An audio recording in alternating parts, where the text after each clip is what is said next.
This conference will now be recorded. Just like I said. All right, well, this evening we're going to talk about an interesting topic in computers.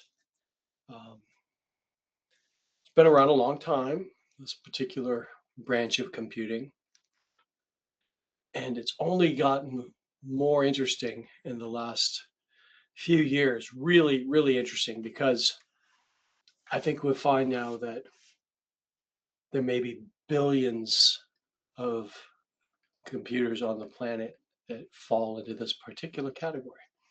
Category I'm talking about is embedded computing. Now, you may not have heard that term, but what it basically means is you taking some computing power and embedding it in some circuit that needs computing power. This could be, for example, a security camera that is able to compress the video that it's recording, right?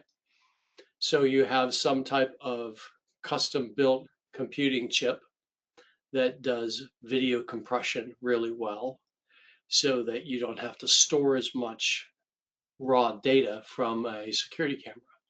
Now, today, the cameras have gotten much more sophisticated. Today, an even better example, I'd say, of a security type camera or with embedded computing would be a Ring camera. That may be more familiar to some of you. Think about the things that it does, right? Audio, video. In the commercials, there's two-way audio, right? People talk back to somebody at their door through it. It's connected to a network, so it's got to have Wi-Fi in it. And I don't know if they're doing it yet, but imagine the AI implications of something like a Ring camera.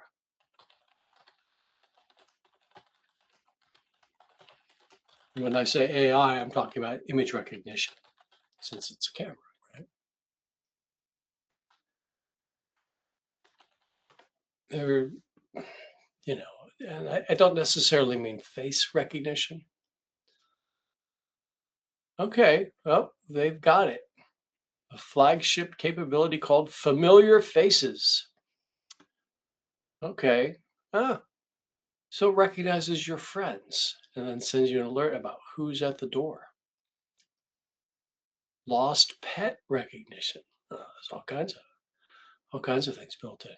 Smart video search. This is what I kind of expected to see before, the facial recognition of your friends. Search through the clips and find things like a delivery truck.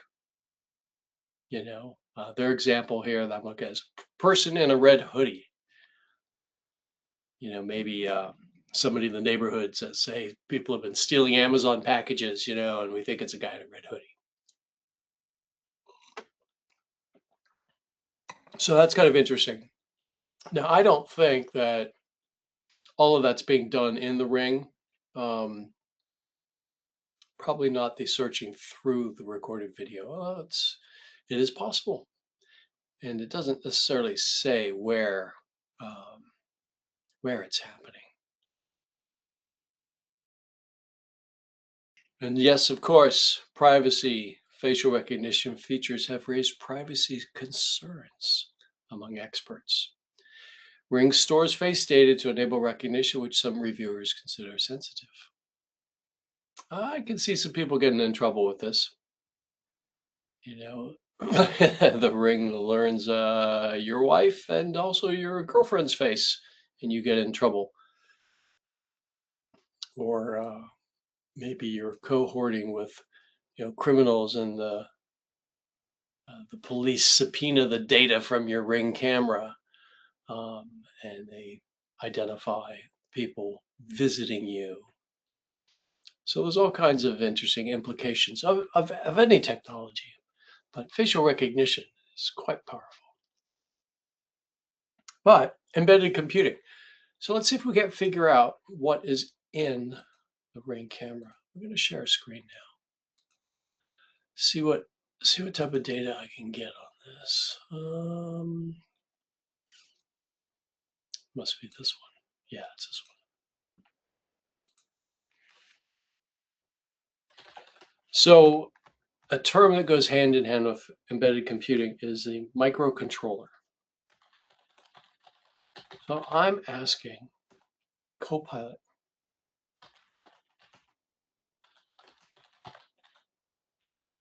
simple question, see if it knows much about the technical inside. See, people like to take things apart. And so somebody's probably taken apart all the cameras and identified what's in them uh, to figure out, what they cost, things like that. So here we go. They don't publish it, but teardowns, right? That's what I was just describing. The teardown is when some third party buys the device, opens it up, takes it apart, identifies all the parts, puts a video on YouTube. In FCC filings, okay? So when you have a communications device, a wireless communications device, unless it's using what's called unlicensed spectrum, it needs to have an FCC, kind of like permission to operate. So this says they use Linux class system on a chip, not simple microcontroller, so more sophisticated. Okay. Video processing system on a chip, that makes sense. As we said, they had Wi-Fi radios, video processing, image signal processors. Okay. An ARM core. So that's kind of cool.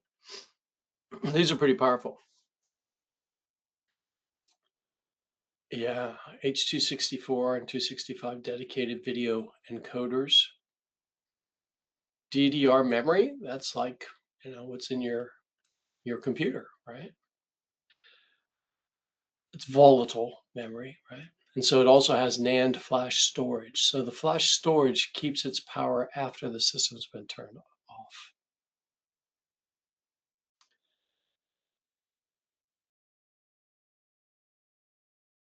Okay, and it says that they may have a small microcontroller also on the board for different things, limited tasks. So that's pretty cool. Embedded systems. System on a chip is almost like it's very, very purpose-built, very custom. But there's another term that goes along with the embedded systems, and that is single board computer. Okay. So I'm just asking for it to give me some examples of single board computers. It's just what it says it is. You have a circuit board. This isn't a circuit board, but it's a representation of the size. If you think about it, when you think about the power that's in your phone, you could obviously have a phone-sized circuit board with an entire computer on it. And so we do. Well-known single board computers, Raspberry Pi 5, well, and 4 and 3, all kinds of models. 5 is just the newest. Orange Pi, I haven't heard about that. That's some special high performance one. The Latte Panda, I've used the Latte Panda. It is a good Windows system. So just like a computer, what could you imagine the single board's got to have? It's got to have, a way to create the different voltages that are needed. You don't need some giant bulky power supply if you're just doing a little single board computer. So you need to have some power regulation capabilities on it. You need to have RAM. You need to have the CPU. CPU should be a pretty good one, right? And because there's not much space, you might want a CPU that has the graphics built into it. So AMD brands things like that as I think they call it an APU. and it has the graphics and the video in it. Shares some cores, right? Shares some memory. Of course, there's cache memory in the system. What else? You've got to be able to get an operating system in and out of these things. So, what's your operating system stored on? And what kind of do you have a hard drive? Well, not really, because they're too small. But now we know M2 drives are out there that are really tiny. So you could probably design a board with an M2, or was more likely the case, at least for some of these older ones before the M2s showed up with their non-volatile memory. Um, you had memory cards, right? A fast SD card. I suppose some could be based on a compact flash, which can even be a little faster. But I think I've only seen them on SD cards. So you put your operating system on an SD card. Now you'll still have some type of firmware chip on it for your UEFI or your BIOS. So you've got just about everything, right? And there'll be some ports. There'll be Wi-Fi. You might have a network jack on it. I'll show you some examples of why I think you might. Um, well, pretty much a computer. And if you look here, general SBC characteristics, CPU, memory storage controller, and I/O. I didn't mention I/O, but if you think about it, you want to plug in a keyboard, you want to plug in a mouse, you want to plug in a monitor. Now, you may not use those all the time with the embedded system, right? And you don't need to. You can run these as headless systems, similar to how a headless server operates. You have no need for a display, but you can have one, for testing and, deploying code to it and making sure things are working right. You have no need for the keyboard or mouse because you can connect to the system remotely. So something like Secure Shell, SSH, can be used to connect to the system.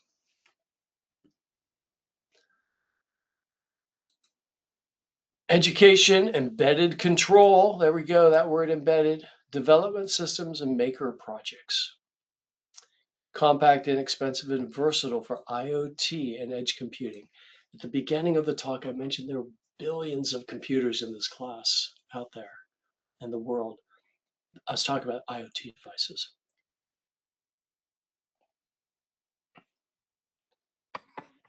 Now, edge computing.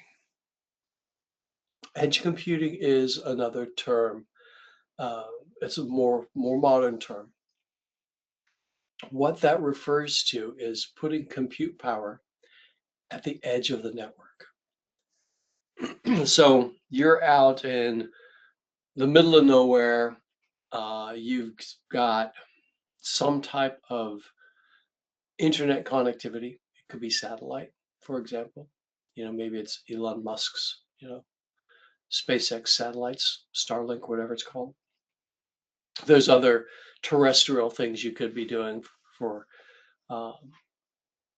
connecting you to a network. You could be using microwaves and things like that, to get you long distance wireless communication. So then set yourself up with connectivity out in the middle of nowhere, miles from the nearest, regular connections and facilities. You need computing. You need some type of networking, some type of connectivity. Okay, well, what do? You or this is the edge scenario. You're at the edge of the network. There's nothing beyond it, right? So you may not want to or need to, do your computing in the cloud. That could be expensive. You may not have enough. You might not have servers out at the edge because, again, that's expensive. But what you might have is small devices. Small devices. Talk more about that later. That give you potent computing capabilities at the very edge of the network. They may be able to send some data off, they don't have to have a real robust data link because they have the computing capability that's needed built into the device. So these might be custom controllers for operating the equipment on a farm. They may be, you know, um, like basically like robotics type systems that are driving, farm vehicles around. They may be monitoring weather and temperature and wind and moisture in the ground and ground acidity and all kinds of properties like that to optimize yields from a farm.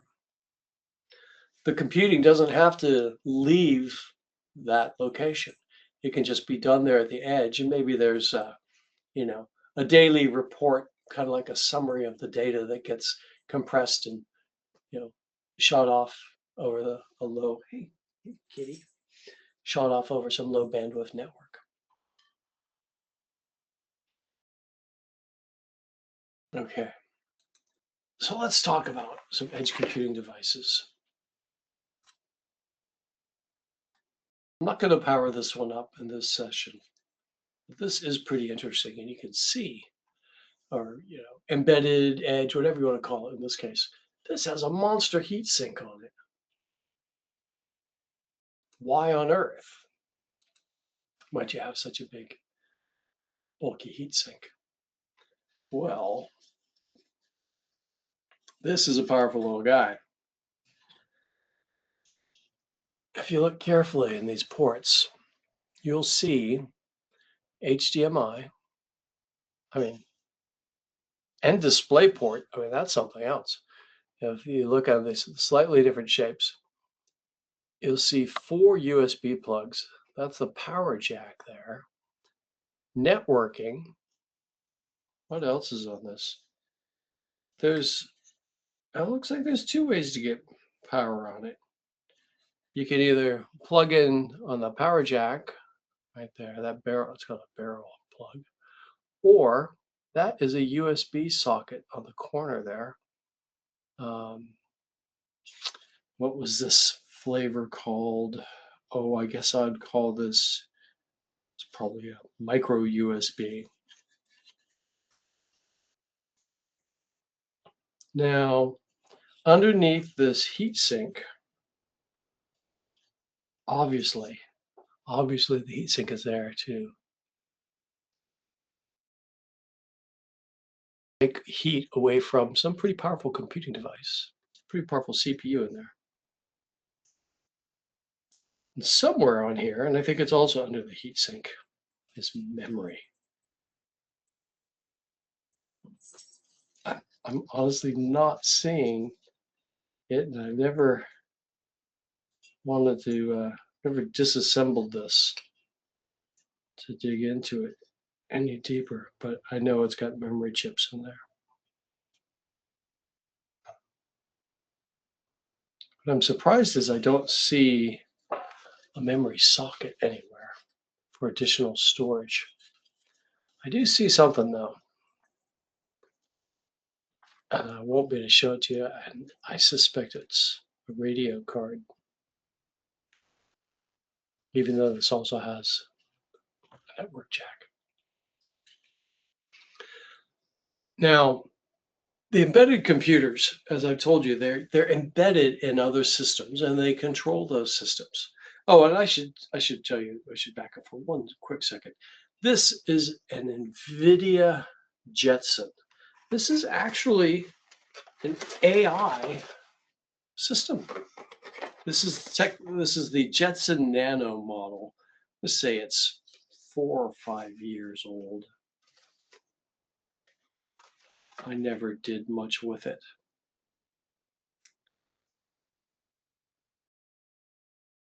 Now there is a memory chip on the back. So maybe I was misinterpreting what this was. I thought it might have been a Wi-Fi card. reality, there we go. It springs out. Voila. Micro SD card. 32 gigabyte. So that's pretty good storage. Put that back in.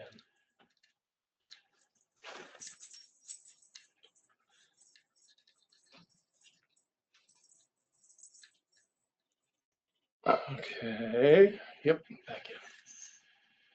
So that storage drive, that's your memory, and it's your hard drive, the operating system's on it, everything. So I could find a power supply. I could turn this on, plug it in, but I don't think I know where the power supply is. Anyway, back to how do you embed this thing? Well, if you look on this, you'll see a bunch of places. It's a little too dark to see. There's a bunch more pins here, but you can see here there's like 40 pins at least.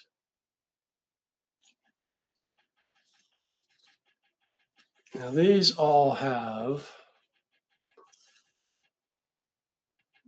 I see some labels, ground, mostly numbers, a lot of ground pins. Why do I have all these pins though? Well, so I can connect it to the system that it's controlling. So this may be connected to a bunch of sensors, and the sensors are sending voltage signals, digital pulses on these pins. And those pins are read by the processor, and they're available to the software that you write, that you put on a system like this. So these pins are critical for hooking up connections to the outside world. Not your normal connections like a computer has. But when you think of the, there are some similarities. So on the motherboard and a desktop computer, you do have a small pin header, which might have like say 10 pins or so, right?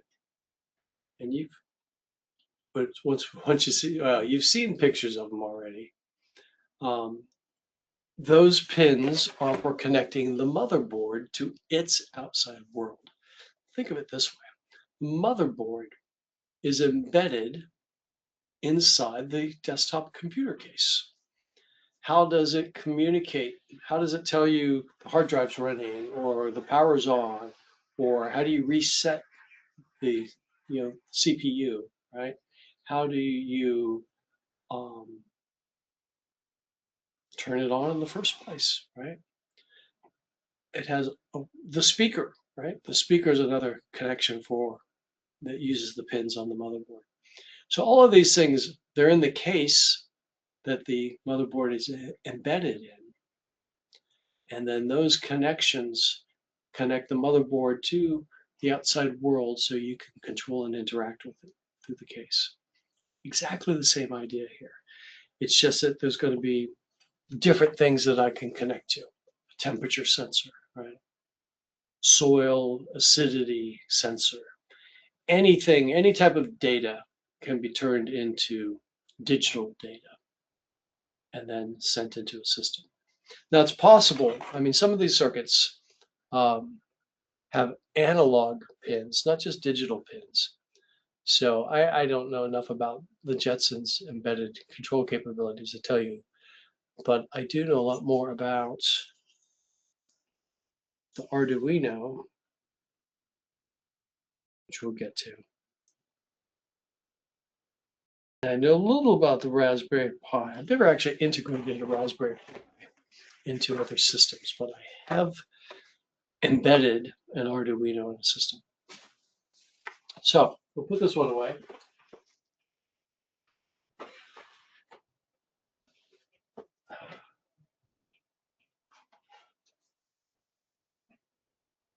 We will take a look now at Raspberry Pi. This one actually is set up with a mouse and keyboard. Give me a second here while I untangle some things. Right.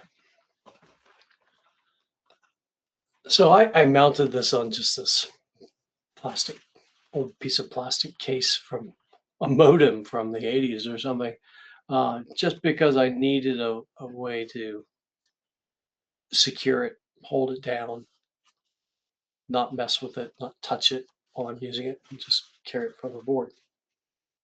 So Raspberry Pi, we know this was listed in the single board computers. So what makes it a single board computer? Let's find out. Try to zoom in a little here.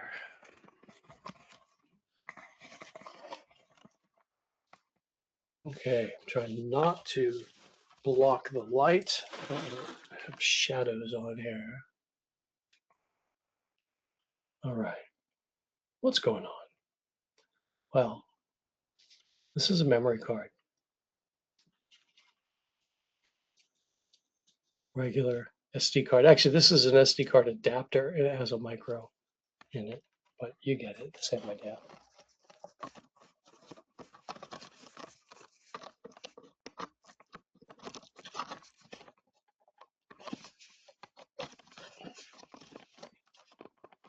Okay, I think that's is that in? Yes. Under this little heatsink is the CPU. The typical Raspberry Pi doesn't even have a heatsink on it. I added this heatsink because I overclock this. Yeah, you could overclock a Raspberry Pi. We have a video connection here. This is composite video, single video connection. They can plug into old TVs and a lot of new TVs as well. They have multi-purpose video connections on them, and typically one of the component video connections will also work with composite video.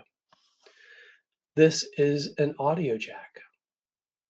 I think it's even stereo, which is kind of cool. So the Raspberry Pi can, take digital signals and convert them to analog and send them out as music or other audio. We've got two USB sockets here. We've got networking. Look at that. That's a network socket. Gonna lift this up. HDMI video output as well. Only one of these at a time works. You're either in HDMI mode or you're in composite video mode.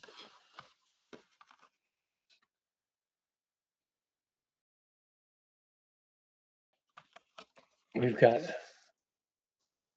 a micro USB power connection right there. And then we've got pins.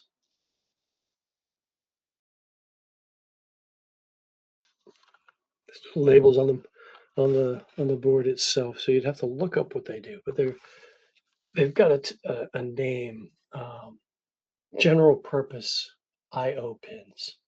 So you can send and receive data on these pins. They let you communicate with the CPU and with whatever software you run on it. Now, this one I happen to know is in a running or runnable state. So I'm going to power it on. And then we're going to connect to it. It's headless. I don't feel like connecting it to a TV, so we're going to connect to it from my desktop computer.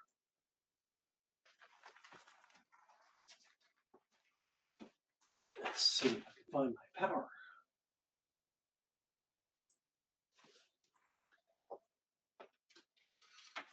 Here's the power. I know you can't see me plugging the power in, but that's not real exciting. But some lights came on. That's about as exciting as it gets. So it is starting up. Lights are flickering.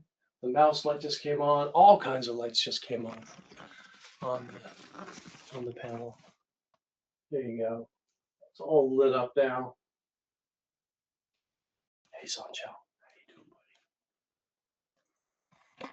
Excuse me, Sancho. You're in the way. Thank you. So, thanks to the delay that Sancho gave us there, it might be available now on the network. Now, I plugged it in, as you saw. There's a network cable. What I didn't show you is where that cable goes. That cable goes to a switch. Kind of a dumb switch,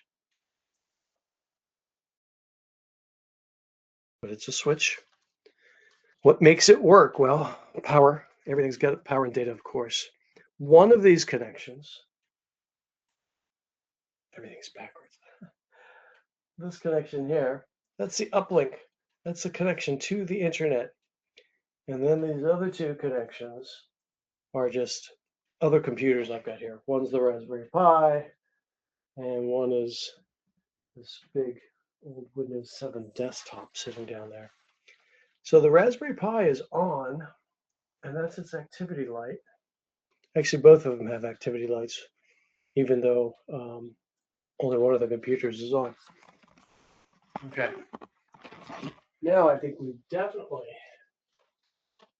got the Raspberry Pi available. Now I happen to remember the last time I was using it, what its IP address is. So we're going to bring up a terminal and communicate with it. And I will share that screen with you.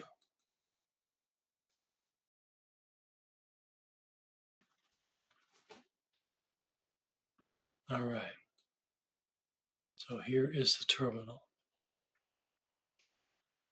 Now, I know from the assignments you've had, you've done some terminal work. You've learned a few terminal commands. I'm going to use some of those commands right now. First of all, I want to know that the Raspberry Pi is online. Now, I know that I have a private network and that those are the prefix numbers for my private network in my house. So probably the same as yours. Basically, all of the commercial Wi-Fi routers are set up that way.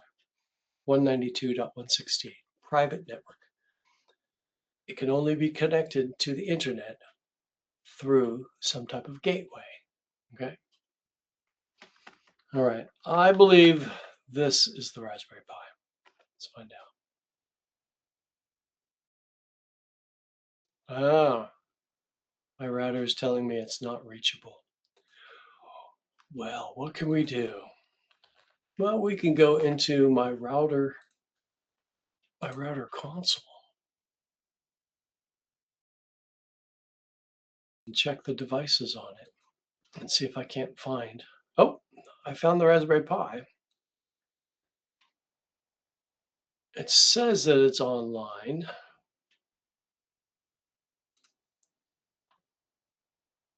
But apparently I have the wrong IP address. It's been a while, a few weeks since I plugged it in, so maybe something decided to steal its IP address. So we're going to try a different command. ARP. We're going to try to get a list of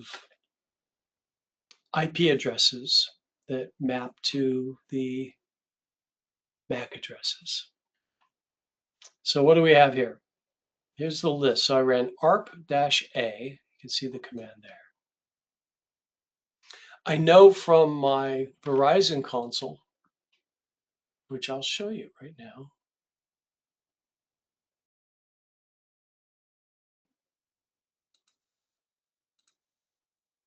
The devices on my network, there's the Raspberry Pi.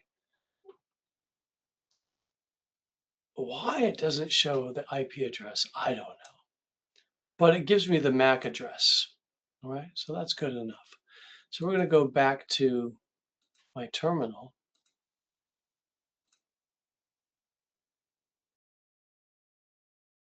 And look for that MAC address. Okay. It ends with B9CE92. Ooh, I don't see it.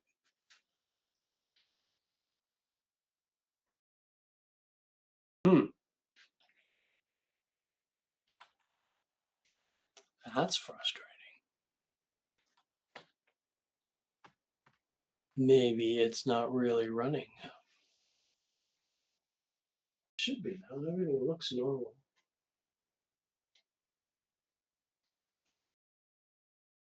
Well, that's not much of a demonstration.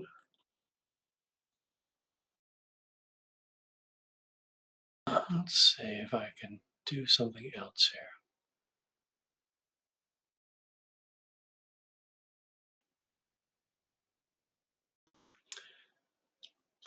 My own ARP tables may not be accurate. So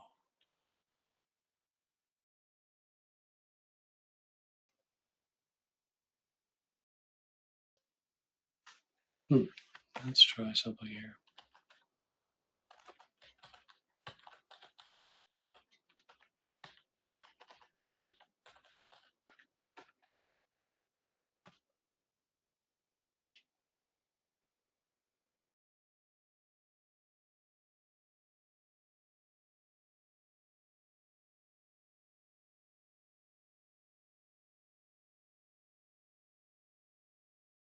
I don't think we're going to get it connected.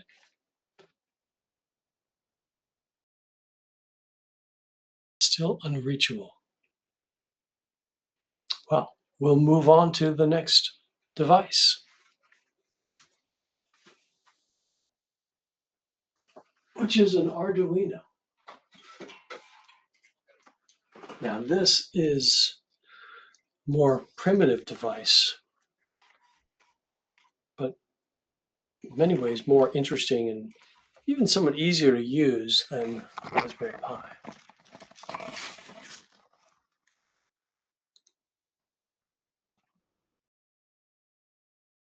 That is the Arduino there. Now, these are USB USB power and a USB data connection. It has to have a data connection. It's Velcroed down. It has to have a data connection because this particular board, the 2009, is really, really limited. It doesn't have Wi-Fi. So if you want to get it connected to your computer, you connect it over USB. And that enables you to send programs to the chip. Now, on this system, this right here with the label ATmega328, that is the microcontroller. And then this whole board works in conjunction with it. You've got a reset button, just like on your computer. You've got various pins here. These are labeled, which is nice. Pulse width modulation pins, transmit and receive pins, analog reference for, gosh, like analog to digital and digital to analog conversions. We've got some digital pins, got power pins, analog input pins. It's nice. What I like about this is this operates on 5-volt logic. So 0 volts is a binary 0 and 5 volts is a 1, a binary 1. Of course, there's some breakpoint in the middle. Above a certain voltage, it becomes a 1. This meshes nicely with all of the other digital circuitry out there running at 5 volts. The Raspberry Pi uses 3.3 volts, so I guess that means it would run fine with CMOS chips. So there are, there's just slightly different techniques used for integrating the Raspberry Pi into a system. as compared to the Arduino. Now, the Raspberry Pi overall is much more powerful. Like this guy has no, has no display, has no Wi-Fi. It does have storage. I think, I'm not sure, the storage might just be in the AT Mega, and there's not a lot of storage. Let's look that up.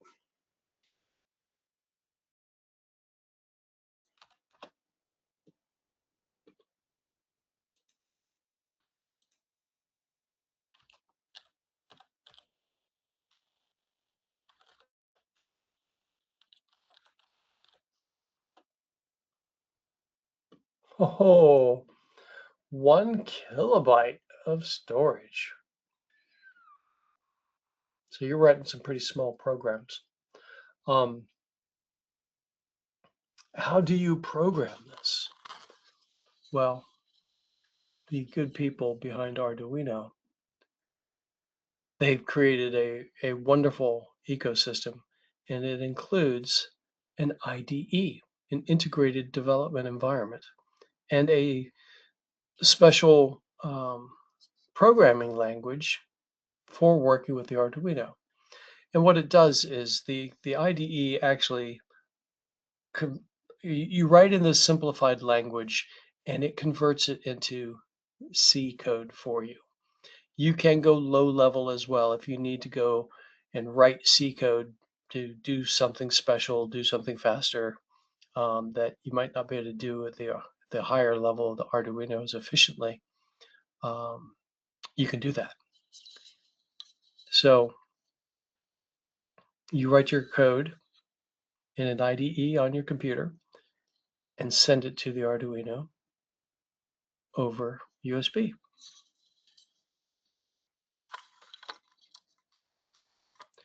And then you can connect it to all kinds of things. I don't even know what was hooked up on this, but I have a very interesting display here. I don't I don't even know how to wire up the display. I think I was just experimenting with it. All right. I tried another ping and the Raspberry Pi just doesn't want to play. I'll restart it and just see what happens.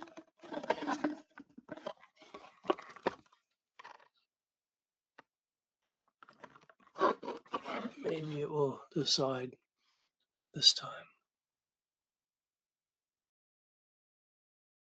Come up on net.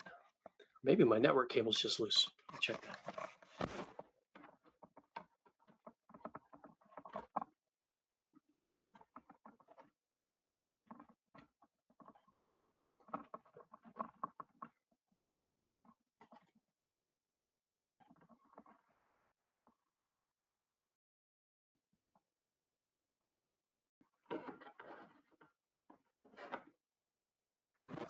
I think the network cable is actually okay because one of these indicating lights actually says link, and that would be for the network link. And everything is okay at the other end.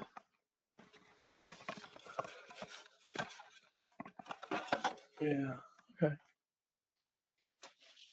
A little surprised because this was working recently. Try another ping. Nope, just doesn't want to work. Okay. On to a more sophisticated Arduino chip, and one that actually shows the Arduino working in an embedded system.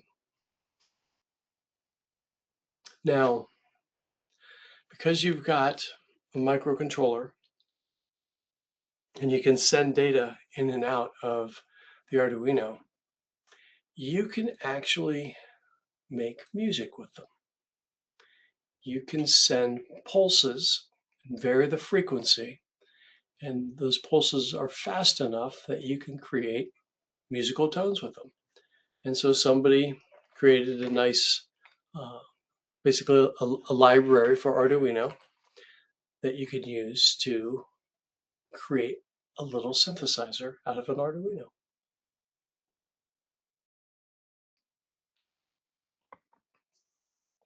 Synthesizers, music synthesizers in general, are another uh, major category of embedded systems. Except for the older, pure analog systems, all of the digital synthesizers, and what makes them digital is, well, they have digital microcontrollers in them. They started with, typical 8 and 16-bit controllers. Now they've become much more powerful. Some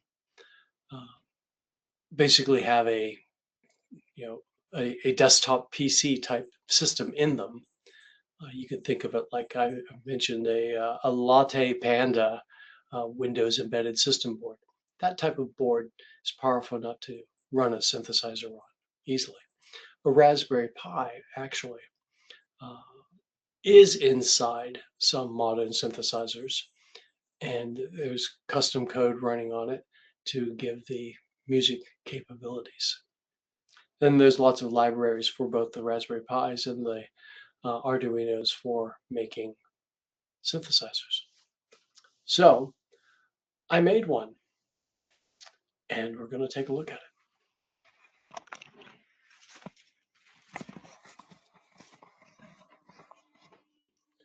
So what you see here, this is in a big computer case. Aim at the camera, right? Yeah, a big computer case. So let's turn it on. There's a little toggle switch in here. Okay, powered on. See, there's an audio plug coming out the back here.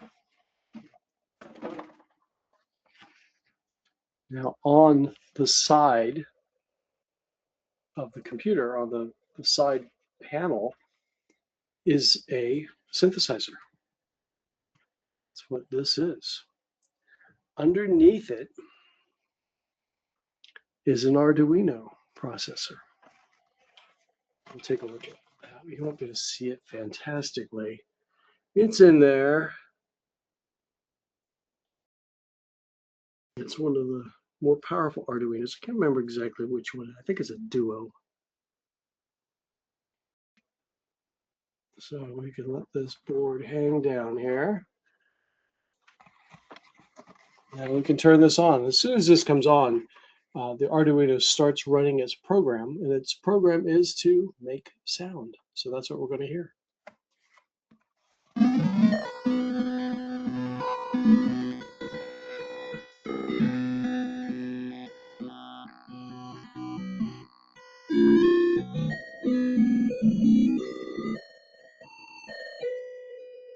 Now the different controls on this change the sound.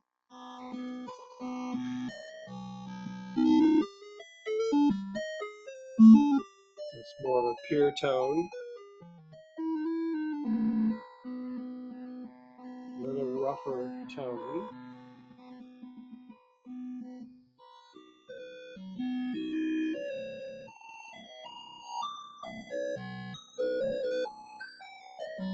This controls kind of how much it jumps around.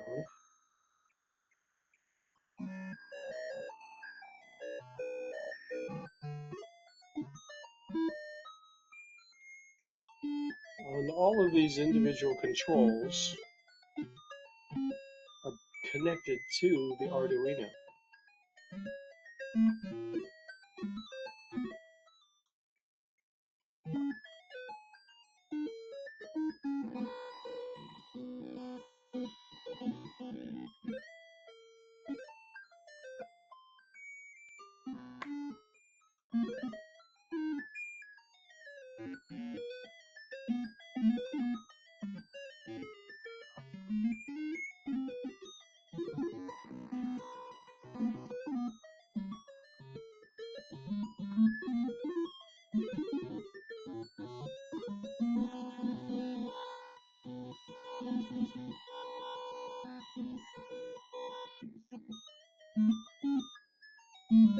you could dial in the control over the length of the repeating pattern, or you can have it be completely random.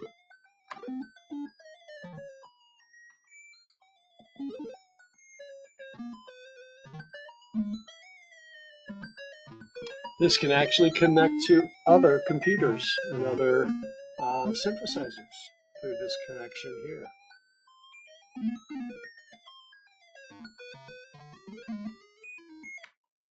So, embedded systems are pretty interesting. It's a whole field of computing you might have not been aware of.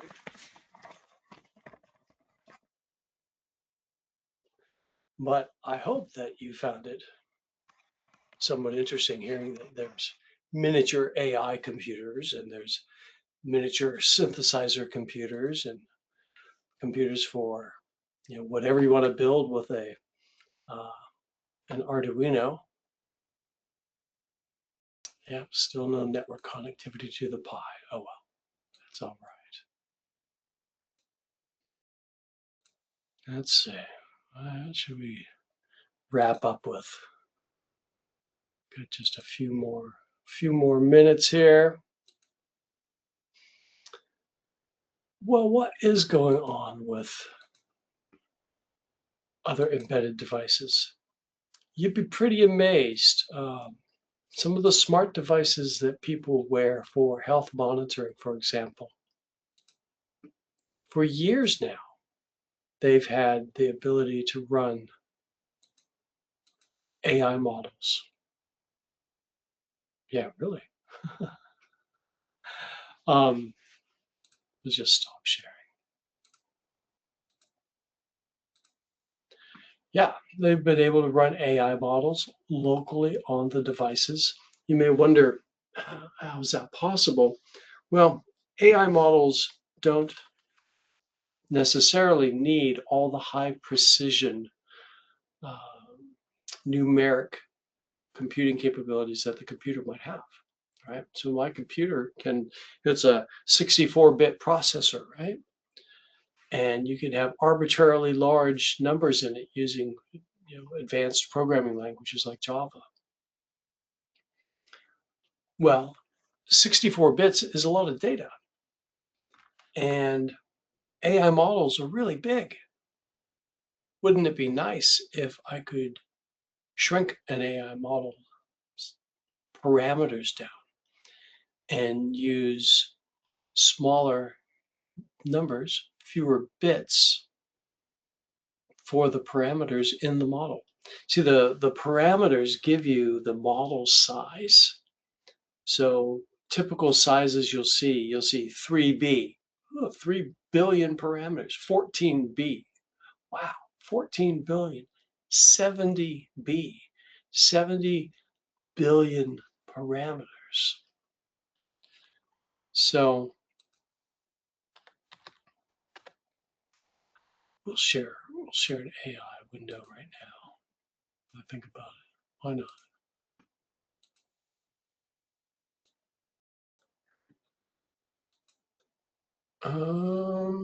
72B. I have a 72 billion parameter model loaded in here because I have a lot of memory. So this is a AI interface to an AI system running locally on my computer and running on my graphics card. Where was I going? So these models, 72 billion parameters. If I could go from 64-bit down to 8-bit, for example, for each parameter, I've reduced the size of my model by 8, a factor of 8, meaning less memory, less storage, faster performing because now I'm able to operate on just 8-bit numbers. And so models, they don't use all the precision that the computer is capable of because they don't need it. It's just kind of like rounding off a number because the value is close enough and you don't need that extra precision. But let's see, what does this know? I'm going to see if this knows Spanish. Just really simple stuff.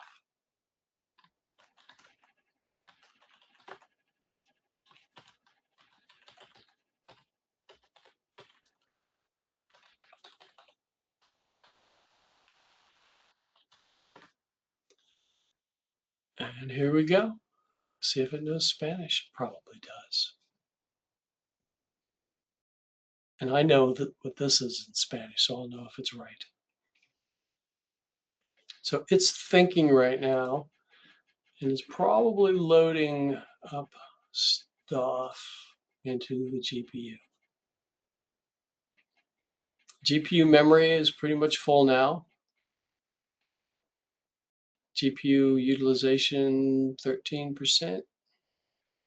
It's coming up a bit. 18%, it's jumping around. I can hear the fans, so I know that it's trying to do something. Why it's taking so long, I don't know. I'm a little surprised. It should be a little snappier than that, but it might still be loading. Oh no, the model should be loaded in memory by now.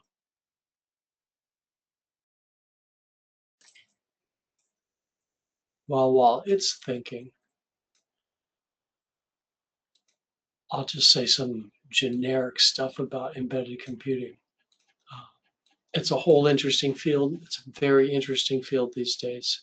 As the compute capabilities have shrunk, as the AI capabilities have shrunk. I mean, there are miniaturization labs that make, oh, there we go. Here comes the answer. Yay, it knows Spanish. El Castillo de Sancho, the castle of Sancho. So, not real fast. I'm going to ask it another question and see if it responds faster.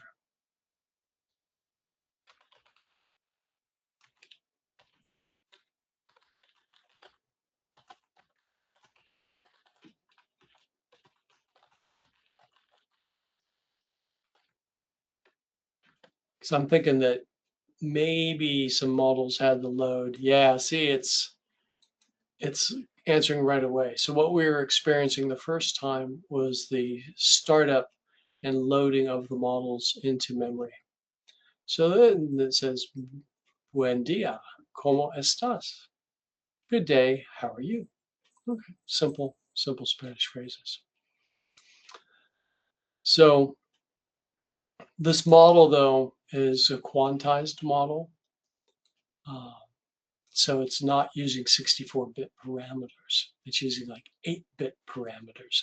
There's some models that are even more quantized that are 4-bit models, all to save space, because a 4-bit model will take half the space of an 8-bit.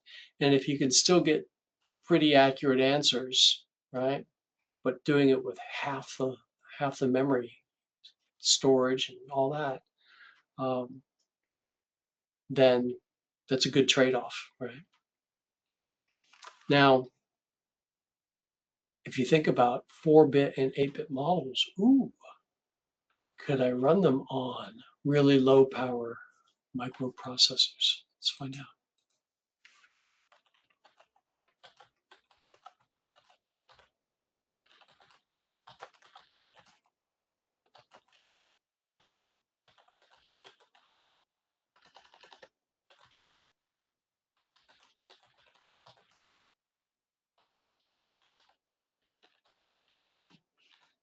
See what it says. See what it knows about itself. And this is the last thing. And here we go. Here's an answer. Generally run an 8-bit AI model on an 8-bit or 16-bit microprocessor. What's that mean? If you had the memory, you could run it on the Arduino. There are more sophisticated Arduinos. And notice let's talk about memory constraints. You need to be able to store it. There's not a lot of storage on some of the embedded systems. So you might need a little extra storage, but I'm sure you can run one on a Raspberry Pi.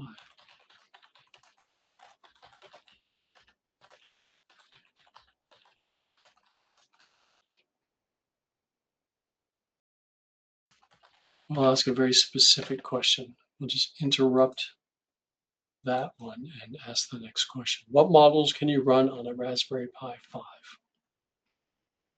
All right. Powerful. Yeah. Single board computer. We heard that term earlier.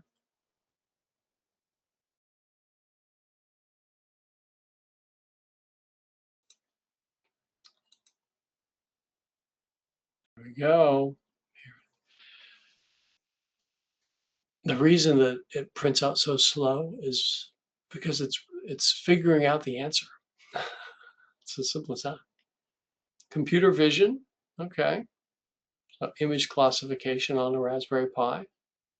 Oh, mobile net. Okay. Small models designed for mobile type devices. Okay. All right. Well, you get the point. All right. Well, that is it. I hope you've enjoyed this journey into embedded computing. Really, really powerful stuff is going on, and it's only going to get better. That's what makes it interesting, and interesting for people new to the field that want to do something in computing that's a little bit different than just you know the typical programming that most people are doing that work as folks in software. All right, that's it. Good night.